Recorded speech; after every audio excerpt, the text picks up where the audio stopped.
Good evening, and welcome again to Public Perspective. I'm your host, Kevin McDermott. And tonight we return to one of our favorite subjects, the arts. And we welcome back some friends of the show, the folks from the Petite Opera. Susan, Steve, Cathy, welcome back. Thank you. Thank you. Thank you. So, Susan, as the executive director, the lead dog, we'll turn to you first. There's a new production coming up, but before we even get to that, for those who haven't seen the shows we've done before, tell our audience a little bit about what Petite Opera is. Petite Opera was formed in 2007, and we basically had the intention that we wanted to make opera really approachable for people who had never been to one before. So if you like music or you like the arts, sometimes you might think about going, but maybe there's something that puts you off about it. Maybe it's a foreign language, maybe it's a big venue or a price tag, and we try to overcome all those things. So we perform in Park Ridge, and we basically try to save opera heroines from certain death. So aren't almost all operas about that? A lot of operas are. And some succeed and some don't. Right? Exactly. Sometimes the soprano gets away. So what that means basically is we don't focus as much on the heavy dramatic repertoire that's out there that you see a lot around town. So there are other groups that focus on that. We try to focus on the lighter works, more family-oriented, something that maybe middle school children could come to it for the first time and start to appreciate it and not think there's some sort of stigma attached to opera, like you have to be, a millionaire or have to wear a tiara or ball gown to go see it or something like that. Or have gray hair like mine. No, gray hair's fine. No, but you're not in a middle schooler, no. No, exactly. Well, yeah, you're old then. But so we try to make it a little more approachable, and it's a small auditorium, so we seat about 200. So we try to make it kind of interactive, comic or light. So basically, and everything's in English. And inexpensive. It's affordable, I would put it that way. We're not going to give away tickets for $3, but it is affordable, and especially considering price tags that you can see elsewhere for the same kind of quality. Or lesser, in some of my experiences. Yes. Yeah. So, Steve or Cathy, we have a new production coming up, right? We have Cinderella, is it? Yes. Yeah, it's basically we have multiple, Cinderella itself has multiple versions. This particular one, it was written by Massenet, Jules Massenet, back, I believe it was 1899, Cathy? Mm-hmm. And we were told before the show that has nothing to do with matinee, right? That is correct. I just to clear that up. Yeah, matinee, those are the afternoon shows. Yeah.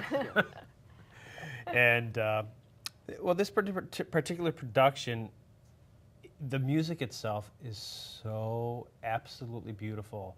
And it just, ironically, because of the time that it was written, seemed to go out of favor with the public. Now that's, it's true of so many artistic endeavors. Things come in and out of favor. In the visual arts and novels, in popular music, not just classical. Would you consider opera classical or popular? That's an interesting question. How would you? I think it all depends on the time frame you're talking about. During its day, it was popular. It was the only thing in classical. town. There was no other opportunity. It was I either think that that's or nothing. so interesting. And coming back to what you had said originally, Susan, that somehow there's this kind of fear of opera that happens, and that that's for rich people or highbrow people, or it's not for me. I'm just your average Joe. Right. Whereas here, in the turn of the 20th century, it was the only stuff around. It was the popular music, right? Well, there was burlesque, and there was the Moulin Rouge and things like that. There were those sorts of shows as well. Right. Was the Moulin Rouge a show that you would see, for example, in Chicago? I'm not sure about that, but there were those sorts of shows, and the popular entertainments were the bourgeois was beginning to seek entertainment. It wasn't anymore just for the wealthy and the royal and so forth. The Cendrillon premiered at the Opéra Comique and showed a lot of Massenet's comic side, and so there are some comic elements to it, as well as this incredibly, as Steve was saying, this incredibly beautiful, lyric, lush, gorgeous music. Now, before the show, you were telling me that this is the first time in quite a while that this particular version of Cinderella has been staged, here in Chicago, certainly. Well, just from the little bit of research that we've done on it, we think that the last time it was staged was here in Chicago was in 1911 for the Chicago Grand Opera. A short span of only 100 years. 101, but he's counting. Right? There might have been other productions staged since then that we haven't discovered, but so far we haven't found any. Yeah. It was recently, in 2006, there was a very successful and very beautiful production in Santa Fe. It has become, we're starting to see it more and more. Steve was in a production in 2004. And Milwaukee. Up in Milwaukee. I directed one in 2004 in Arkansas, so it's beginning to become more and more popular again. So why do shows go in and out of favor like that? Especially something that... It's stylistic, and of course we can only suspect because none of us are really 100 years old, although wouldn't we look good for 100 if we were? Why don't you just say, you're 100 and boy, do you guys look good. When I went through this the first time, right? You figured it out. But the stylistic Hans show... Young had nothing on us, right? Yeah. Exactly. Stylistically, there was a big shift between the late 1800s and the 1900s. So it was very lush romantic music. What we've come to know as like some of the big orchestra scores and things like that. We were on the show a couple years ago. We did Hansel and Gretel, Right. Same time period basically. It seems to work very well for our company, and it is beautiful. And people haven't seen it very much. But what happened? You went into the 20th century, and it started to do a migration. Everybody wanted to be different than what went before. This is our hypothesis anyway. Out with the old, And in with out the with new. the old and in with the new, and so they started going more towards chance music and taking more chances and doing strange tonalities and putting them together and being more modern. And because of that, this basically didn't fit that era anymore. That was what was in, and this was out. And so you come full circle on it. I think it takes a couple generations to really bring it back, but opera as a whole obviously lives on. I mean, it does. And the only thing, I've said this before on the show, but I wanted to bring it up again, opera really is it's all sung. That's really the definition of opera. It's As opposed the to- whole story is sung as opposed to dialogue and like a musical would be. But all those are, they're the grandchildren of opera, basically, the modern musical. Opera was the first sung form that we know of. Is that correct? Or I mean, pretty much. I mean, it migrated right out of the Gregorian chant and the sacred music and all of that. When they started getting into secular music, it was the first form. Yeah. interesting. So this it makes me think. Coming back to when you were talking about how the styles change, and Steve, you had mentioned that the score is very lush, and when you mention modernism, I think of John Cage and Stockhausen, and those folks were early 20th century, and that was introducing a lot of dissonance into music. And I take it that this is the opposite of that, right? This is an earlier tradition that's not... There are tunes in this, that you could just, very everybody much could so. go out singing, Go out tapping your toes and snapping your fingers. Well, yeah, and you may not remember them, but you'll hear the music in your head, and you realize that some of this is just so beautiful. It's like, I never realized that this existed. And you look at certain sections of the work, and you can, if you shut your eyes, you can envision what's going on stage. You know what's happening in the story just by listening to the music. That's how effective it was. Now, what else has Massenet written that people might be familiar with? Are there other titles that would... Thais is the most famous. Thais, Don Quixote, which is a Don Quixote. Right. That was Don one of Quixote, his as we'd say in later Chicago. later Right, operas. Don Yeah. Quixote. Yeah. Um, Don Quixote. Yeah. Manon is perhaps one of his most famous. Those are Those are the top ones I can Yeah, think those of are off the the top top of my ones that I can head. think of.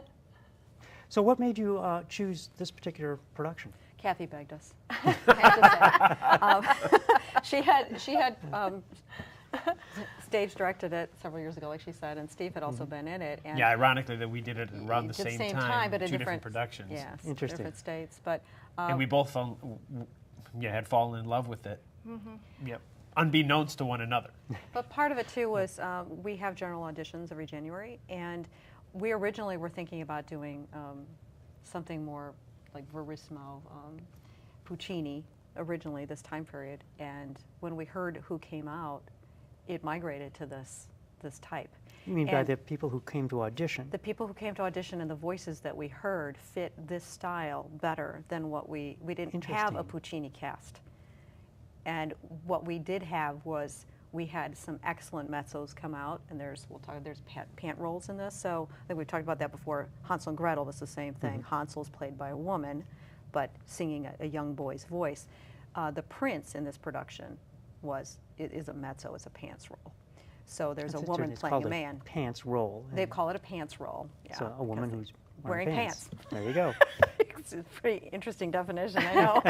Okay. But so we heard the voices, and there are quite a few mezzo parts in this, and we heard quite a good group of mezzos, and we wanted to capitalize on that. So we changed our direction, and we started saying, well, what could we do that would fit? And Cathy said, please, can we do Cendrillon? So we're calling it Cinderella because we're appealing to the American audience in Chicago, but Cendrillon is actually the name of the show. And how, would you spell that like Cinderella? Cendrillon. It would be Cendrillon if you wanted to do it in Chicago. American. Be Cendrillon. Yeah, Cendrillon. We're going to do Cendrillon. Yeah, okay. Exactly. Cendrillon. Exactly. Very good. Very good. I was listening. There you go. Yeah.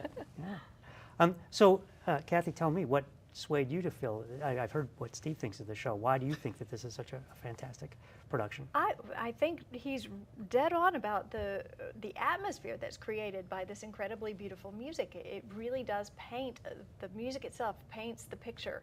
And we are going to put together a production that hopefully captures that feeling as well visually. We're going to set it in the Belle Epoque or Art Nouveau era, which is very beautiful and graceful. And it was in France. There was peace at that time. They weren't at war with anyone. There was great prosperity, and so it was called the Belle Epoque in contrast to what came after, which was World War I, which was dreadful. So it's this time of a lot of beautiful things, gracious lines and curves, and then we're going to put another little element on it. Mix in. We're going to throw in a little Dr. Seuss. Because I often think of Dr. Seuss when I think of opera. So, how does this quite work in? Well, there are some very comic elements, as we were saying in the show. The stepmother and the two daughters have some hysterical scenes where they're getting ready to go to the ball, and their conversations with each other. The stepmother and the way that she relates with the father, there are some very, very funny moments. And there's something, as Sue was saying earlier, there's something absurd about those characters. There's something way over the top, and they're sort of outlandish in some way. So one day I was looking at some pictures, Art Nouveau pictures, and I was reminded of Dr. Seuss a little bit because of the line and the color, the use of color. And I thought, oh, wouldn't it be funny if we took that element and brought it into the production for the more whimsical and comical parts of the show. So that's what we're aiming for. Well, it helps create a little more contrast between the drama that you see during certain sections of the show versus the fantastical part where they're going back and forth and doing all this little goofy, fun stuff. Do you have strange creatures that couldn't exist outside of the Seuss imagination that trot across the stage? No, that's strange creatures. But I mean, there is a dichotomy between the character grouping. So you have this group that I think we can call them the Seuss sisters. Okay? And then you have the Seuss sisters. The Cinderella and the Prince, who are, she's more dramatic. She's put upon. She's not treated very well, and finding her love. So that's more dramatic, I would say. And then you have the fairies. So the fairy godmother is accompanied by a troupe of fairies in this one. And so what Steve was saying, when you close your eyes, the scene that always comes to my mind is when the fairy godmother comes in with her troupe of fairies. If you close your eyes, you can actually see fairies. It's like you can see them curled up in little dewdrops, and you can see them swinging from little, spider webs or whatever. I mean, you can. It's just, even if the stage was completely dark, you would picture that, because the music is so depicting that sensation. It's great. So you've got three different groupings. So you had like the absurd, outlandish. You have the down-to-earth, realistic. You have to feel for them. We talked about that. You have to feel for the. Yeah, and I actually want to touch on that a little bit. It is basically, everyone knows the basic story of Cinderella and the Prince. Sure, she loses a slipper, he comes back, It fits. And it fits right. everything, you know, and it all works out happily ever after. But Or so they'd have us believe. We don't really know that for sure. We weren't there. Yeah. but the idea of creating something on stage that you know what the outcome is supposed to be, the trick is making sure that you create the tension, the performers create enough tension that if you're not convinced as an audience member, why are you there? Right. If Cinderella and the prince don't get together, you have no show. I mean, that's really the essential thing. If Right. you don't feel Right. their angst, if you don't feel their The possibility this may not that work. this may Right. not work, then You don't buy the story, right? you don't buy the story, you're spinning your wheels. And there's some interesting things about this particular depiction of the story versus some others that are out there. Usually it's very classic, almost Disney, okay? This one, the father actually berates the stepmother and drives her out. I mean, it's never done anywhere else. He gets some guts, okay? I like that. And then you have the ethereal fairies that sound like ethereal fairies. I mean, it's just those pieces. And then when Cinderella and the prince see each other, we did this. I mean, we had chills when we saw some of these people audition because it's like, oh my God, oh, that is perfect. You know?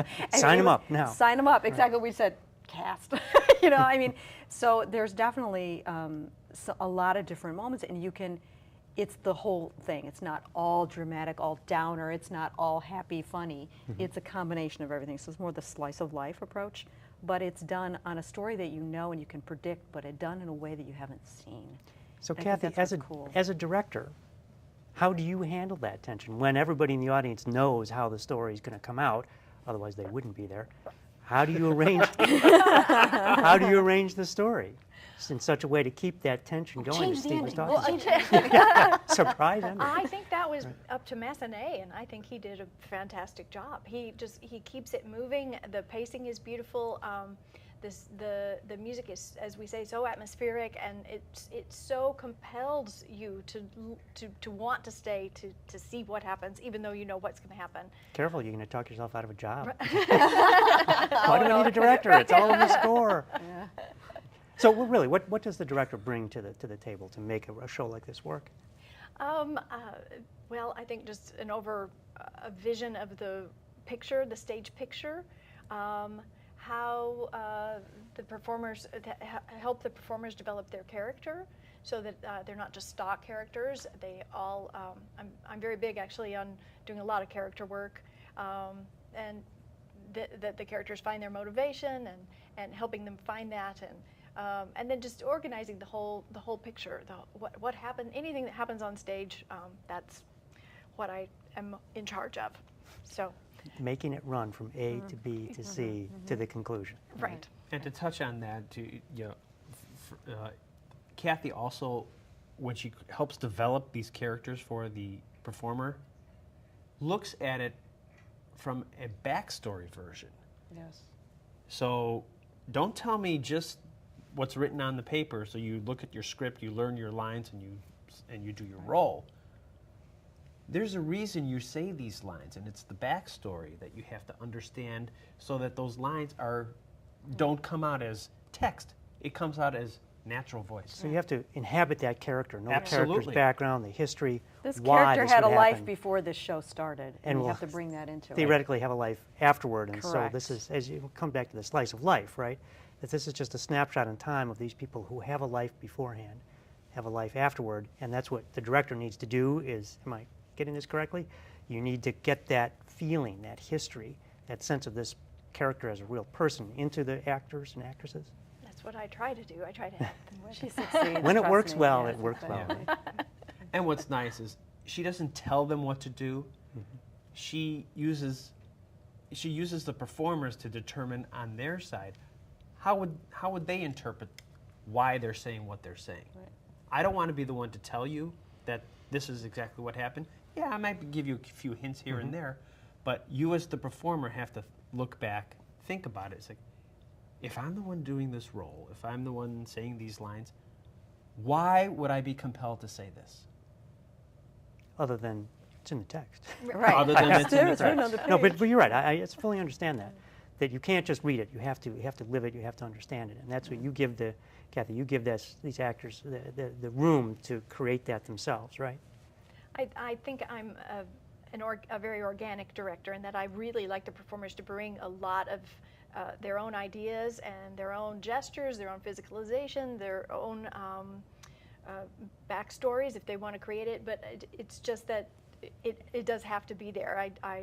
I just, what I like to think I do is that I sort of provide a skeleton, and they have to flesh out the body, basically. Well, and that seems reasonable. It gives everyone a vested interest in making it their own, right? Right. Mm-hmm. Right. So, Susan, you also mentioned interactivity a while back. I understand there's some Yeah. audience interactivity in this Yes, show as well. so we're excited about this because this is obviously a story that everybody knows. You grew up, you heard it as a kid, and you loved it as a kid, and then as an adult you just know it, and then you bring your kids and share it with them. But so we are family oriented, but this is as much for adults as it is for kids. But what we want to do, again, to encourage kids to get over any kind of a strange barrier that may be placed upon them as they get more with their peer groups growing older, that opera is a bad thing. We want to get them exposed to it really young. And we've had kids in the audience down to age, was she 2 or was she 3, the one that we Yeah, had? 2 or 3. She was perfectly behaved. She was amazing. We're encouraging people to bring their kids to this show, and if their kids want to be in the show, they can come about an hour early. We'll get the details out there. And ages between like 3 and, I don't know, 8, 10, something like that. And they will be like little creatures on stage with Cinderella in Act 1. So they'll get to come up on stage. They don't sing, but they get to be on stage, and they get their debut, their opera debut. They get to run around and do things. Or No, A little bit, a little yeah, bit, a little yeah. bit. Yep. But hey, on stage is on stage, right? Mm-hmm. On stage and on stage. You get to, I mean, who hasn't been struck by it? I mean, everybody says, oh, were you bit by the theater bug? Oh, yeah, age 3, opera, Cinderella. No, I can see it, so. Well, it's true. If you talk to anybody who's been involved in any artistic endeavor, usually there's something at a very young age that triggers them Right. to get them interested in it, in any area of art. In fact, recently we had some guests on who run the Maywood Center for Fine Arts, and it started as what they called Stairway to the Stars, as a dance studio for very young children. And now they've been in business, that's a nonprofit, but they've been around for 40 years. And their alumni have danced in New York, they've danced with Alvin Ailey, they've danced across the country in major companies. But it's because at a young age, Right. they found, oh, this is really cool. I want to do more of this. Right. And they've been able to develop it. And as I say, the alumni of this program have now gone on to, the top tier of dancing, and they've expanded to other artistic endeavors as well. They have even everything from tumbling to acting to music lessons. So. Right. But I fully understand the Yeah. idea of getting Exposing them early. exposing them at a very young age, and seeing if you can trigger that spark. So people can, when they call the phone number, they can say, hey, I'm bringing my 3-year-old and I'd like them to be in the show that night. Can you reserve a slot? We'll do that. Are there criteria? You just show They up. have to be able to be follow direction. They have to be able to be quiet when they're asked to be quiet. They just have to be pretty well behaved and engaged. That's really it. Other than that, their cuteness will just sell the show. As well as the cuteness of all the performers, Of right? course, And, of course. and the lush score as well. Yes, Yes. yes, Right, all the right. components. So, given that there are so many different versions of Cinderella, other than the score, is there something about the telling of this story that makes it unusual, and why people should come to see it, even though, of course, they know how the story ends? I think that's what we spoke to earlier. I mean, there are some differences here in the way the characters are portrayed. You get a backstory that the father has actually courted the stepmother because she's going to help elevate him in the court. Okay, so there's that. There's also a sense that Cinderella is not really the maid, but she's kind of neglected. I guess, is that a good way of putting it? Yeah, but she does. But she she's does still put upon clean, quite a and bit. She has to help the Exactly. sisters get dressed for the ball, which is, that must have been Yeah. terrible. Yeah, it's like they get to watch go it, and they I get to go to the ball, don't. and she's helping them get Exactly. dressed, And then the father actually stands up to the stepmother. That's very unusual. The fairy godmother is not, I guess, not Angela Lansbury, which is kind of how I think Disney portrays her. She's very fairy-like. It's more like Tinkerbell almost. So I think there are some definite differences in the way it's told, and the characterizations are a little deeper than most of the other versions I'm experiencing. So is this for people who are going to bring, especially young children? Is this a long show? Would the kids have to sit there for several hours? Well, it's probably 2.5 hours long. With an intermission? Yeah, with intermission, yeah. Which is basically, we try to keep it around that time. I mean, you're not going to see Wagner in our theater with 6 hours and let's go to dinner between acts. And then come back next week for the next Exactly. cycle. Although the music is beautiful and it does fit our image here, but it's a little excessive because we're trying to keep it for the attention span of the average American. Well, and 2.5 hours is probably the outer limit of that attention span. Probably. But people will sit and watch a movie for that long. They'll sit and watch an opera if they're engaged. And do you have explosions and car chases in these as well? Oh, no. We have live performers.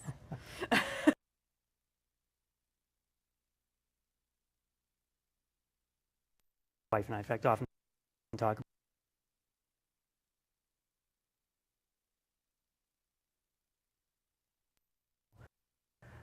The formula seems to have a certain number of car chases, a certain number of explosions, the more the better, and lots of loud special effects. And that seems to be the formula for modern entertainment. But opera takes a completely different approach to that. We did have someone tell us that if we wanted more young boys in the audience, that we should incorporate sports into the plot. I don't know if I passed that along to you or not. I don't know if I heard that. But, is there a sports opera that's I don't know, but there probably should be one written, I guess. There you go. There's the one you can create. Right? There you go. The world's first sports opera. There you go. Something about throwing the touchdown at the critical point in the game. Throwing the touchdown in the basketball game, or exactly. striking out in the football game. Something like creative, right? Yeah, exactly. So how do you plan to grow the theater group from here? I mean, you've clearly had some success, and you've been on the show several times before. So where's the overall direction of the theater? Well, I think we're trying now to just develop more of a base. So we've been tracking, so we've been around since 2007. We are starting to get a following. Our mission is really to bring new people to it, so that's always going to be a big percentage. So we do ask before every performance where we're at, like how many of you are seeing your first opera, et cetera. Kind of take a tally of that and see what the mix is. It does change by genre, but we're looking to perhaps bring some educational outreach types things in here, like some workshops for the theater people and maybe something for the middle school kids to get exposed and maybe be involved in it a little bit more outside of the actual operas that we do 2 a year. So we're still playing around with that. I think it's still a work in process. Yeah. Right? Yeah.